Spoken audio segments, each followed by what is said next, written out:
নমস্কার বন্ধুরা, আপনার শিশুকে ভ্যাকসিন দেওয়ার সময় নিশ্চয়ই কষ্ট হয়। শিশুর কান্নাকাটি, ব্যথা, জ্বর এসব দেখে অনেক মা বাবাই পেনলেস ভ্যাকসিন দেওয়ার কথা ভাবেন। কিন্তু প্রশ্ন হলো, সাধারণ ভ্যাকসিন বেশি কার্যকর নাকি পেনলেস ভ্যাকসিন? আজকে ভিডিওতে আমরা সহজ ভাষায় এর বৈজ্ঞানিক ব্যাখ্যা দেব।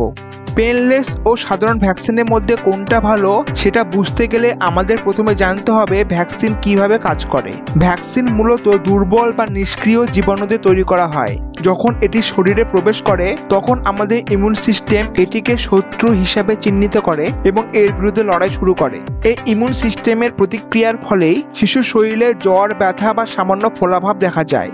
তবে এটি আসলে ভালো লক্ষণ, কারণ এর অর্থ হলো ভ্যাকসিন কাজ করছে এবং শরীর নিজেকে আসল জীবাণুর বিরুদ্ধে রক্ষা করার ক্ষমতা গড়ে তুলছে।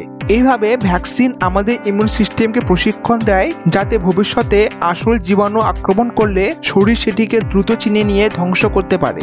কিন্তু পেনলেস ভ্যাকসিনে পুরো জীবাণু না দিয়ে জীবাণুর কিছু অংশ ব্যবহার করা হয়, তাই এটি কম প্রতিক্রিয়া তৈরি করে, যার জন্য ব্যথা কম হয় বা কোনো ক্ষেত্রে প্রায় হয়ই না।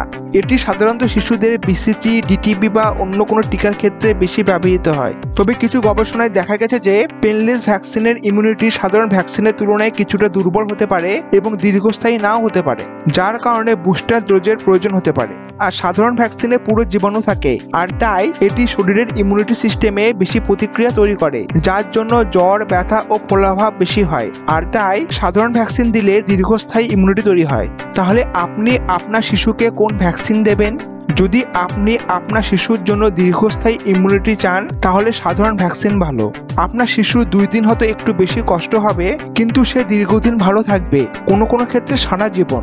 সেই সঙ্গে এই ভ্যাকসিন আপনি সরকারি স্বাস্থ্য কেন্দ্রে বিনামূল্যে পেয়ে যাবেন। আর যদি আপনি সাইড ইফেক্টস কম চান তাহলে পেনলেস ভ্যাকসিন একটি ভালো বিকল্প। তবে এক্ষেত্রে পরবর্তীতে বুস্টার ডোজ দিতে হতে পারে, আর এটি সাধারণত বেসরকারি ক্লিনিকে টাকা দিয়ে নিতে হয়।